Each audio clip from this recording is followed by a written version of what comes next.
Hello friends, welcome to my channel. இன்றைக்கி நான் முதல்வன் வெப்சைட்டில் என்ன அப்டேட் பண்ணிக்கிறாங்கன்னா, கவர்மெண்ட் இன்டர்ன்ஷிப்ஸ் தான் இதில் அப்லோட் பண்ணி வச்சுக்கிறாங்க. வீடியோ எடிட்டிங்லேருந்து வீடியோகிராஃபர், கண்டென்ட் ரைட்டர், அட்மினிஸ்ட்ரேட்டிவ், இந்த எப்படி அப்ளை பண்ணுறதுனா அது கிளிக் பண்ணணும். ஃபஸ்ட்டு அதை கிளிக் பண்ணதுக்கப்புறம் ஒரு டாக்குமெண்ட் டவுன்லோடுன்ட்டு கேட்கும். அதை டவுன்லோட் பண்ணிக்கோங்க. முதல்ல அந்த டாக்குமெண்ட் டவுன்லோட் பண்ணக்கப்புறம் இந்தமாரி தான் காமிக்கும். We are hiring interns, open positions. இதில் நீங்கள் எது ஒன்றாலும் அப்ளை பண்ணிக்கலாம். இது எப்படி அப்ளை பண்ணணும்னா, கீழே பாருங்கள். வீடியோகிராஃபருக்கு என்ன குவாலிஃபிகேஷன்னா bachelor of degree visualization communication.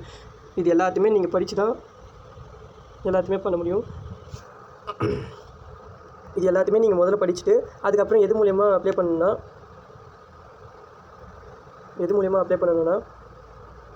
இந்த QR கோடு இருக்குது பாருங்கள். அந்த QR கோட் மூலிமா நீங்கள் அப்ளை பண்ணிக்கலாம். அதையும் சென்னை நியர் காலேஜ் ஸ்டூடெண்ட்ஸ் மட்டும்தான் இது அப்ளை பண்ணிக்க முடியும். இந்த டாக்குமெண்ட் உள்ளே போனாலே உங்களுக்கு எல்லாத்தையுமே தெரியும். இது எப்படி அப்ளை பண்ணணும்னா, இந்த ஸ்க்ரீன்ஷாட்டு இல்லை இது முதல்ல இந்த ஸ்கேனர் ஆப் டவுன்லோட் பண்ணி இது ஸ்க்ரீன்ஷாட் எடுத்து அதில் அப்லோட் பண்ணால் லிங்க்கு தெரியும். அந்த லிங்க்கில் அப்ளை பண்ணணும்.